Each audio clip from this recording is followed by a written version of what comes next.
ಗುರುಭ್ಯೋ ನಮಃ. ನಮಸ್ಕಾರ ವೀಕ್ಷಕರೇ, ನಾನು ನಿಮ್ಮ ಗುರುಜಿ ಮಹೇಶ್ ಭಟ್. 2026ನೇ ಇಸ್ವಿಯ ಯುಗಾದಿಯ ವರ್ಷ ಭವಿಷ್ಯವನ್ನು ತಿಳಿದುಕೊಳ್ಳಿ. ಈ ದಿನ ಕೊನೆ ರಾಶಿಯಾದಂಥ ಮೀನರಾಶಿಯ ಬಗ್ಗೆ ಸಂಪೂರ್ಣ ಭವಿಷ್ಯವನ್ನು ತಿಳಿಸ್ತಾ ಇದ್ದೀವಿ.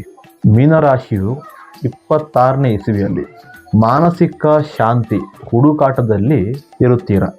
ವೃತ್ತಿ ಜೀವನದಲ್ಲಿ ಹೊಸ ರೀತಿಯ ಅವಕಾಶಗಳು ಲಭಿಸುತ್ತವೆ.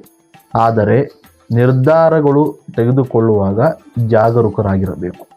ಆರ್ಥಿಕವಾಗಿ ಈ ವರ್ಷ ಸ್ಥಿರತೆಯನ್ನು ನೀಡುತ್ತದೆ. ಆರೋಗ್ಯದ ದೃಷ್ಟಿಯಿಂದ ಧ್ಯಾನ ಮತ್ತು ಯೋಗದಿಂದ ಉತ್ತಮ ರೀತಿಯ ಫಲಗಳನ್ನು ಕಾಣಬಹುದು. ಸಾಡೆ ಸಾತಿ ಶನಿಯ ಸಂಚಾರದಿಂದ ಜವಾಬ್ದಾರಿಗಳು ಈ ರಾಶಿಯವರಿಗೆ ಹೆಚ್ಚಾಗಬಹುದು. ನಿಮ್ಮ ಭಾವನಾತ್ಮಕ ಮಾದರಿಗಳನ್ನು ಪ್ರತಿಬಿಂಬಿಸಿ ಮತ್ತು ಭಾವನೆಗಳನ್ನು ಪ್ರಾಮಾಣಿಕವಾಗಿ ಸ್ಪಷ್ಟಪಡಿಸಲು ಪ್ರಯತ್ನಿಸಿ. ನೀವು ಹಣಕಾಸಿನ ವಿಷಯದಲ್ಲಿ ಜಾಗರೂಕರಾಗಿರಬೇಕು. ಆಹಾರ ಪದ್ಧತಿಯಲ್ಲಿ ಕೂಡ ಜಾಗರೂಕರಾಗಿರಬೇಕು. ಹಾಗೆಯೇ ಸಾಕಷ್ಟು ವಿಶ್ರಾಂತಿಗೆ ಆದ್ಯತೆ ನೀಡಬೇಕು. ತಾಳ್ಮೆ ಮತ್ತು ತಿಳುವಳಿಕೆ ಈ ಒಂದು ಸಮಯದಲ್ಲಿ ತುಂಬ ಅಗತ್ಯವಾಗಿರುತ್ತದೆ.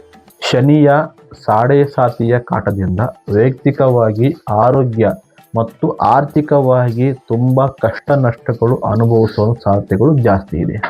ಇದೇ ರೀತಿಯಲ್ಲಿ 2026ನೇ ಇಸವಿಯಲ್ಲಿ 12 ರಾಶಿಗಳ ಸಂಪೂರ್ಣ ಭವಿಷ್ಯವನ್ನು ತಿಳಿದುಕೊಂಡಿದ್ದೀರಾ.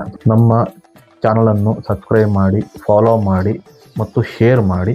ದಿನೇ ಇದೇ ರೀತಿಯ ಹೊಸ ಕಂಟೆಂಟ್ಗಳು, ಅಂದರೆ ಹೊಸ ನಿಮಗೆ ಬೇಕಾದಂಥ ಕೆಲವು ಸಮಸ್ಯೆಗಳಿಗೆ ಸೂಕ್ತ ಸಲಹೆಗಳು ಮತ್ತು ಸೂಕ್ತ ಮಾದರಿಗಳನ್ನು ತಿಳಿಸ್ಕೊಡ್ತಾ ಇದ್ದೀವಿ. ನಮ್ಮ ಚಾನಲನ್ನು ಇದೇ ರೀತಿ ಬೆಂಬಲಿಸಿ. ಧನ್ಯವಾದಗಳು.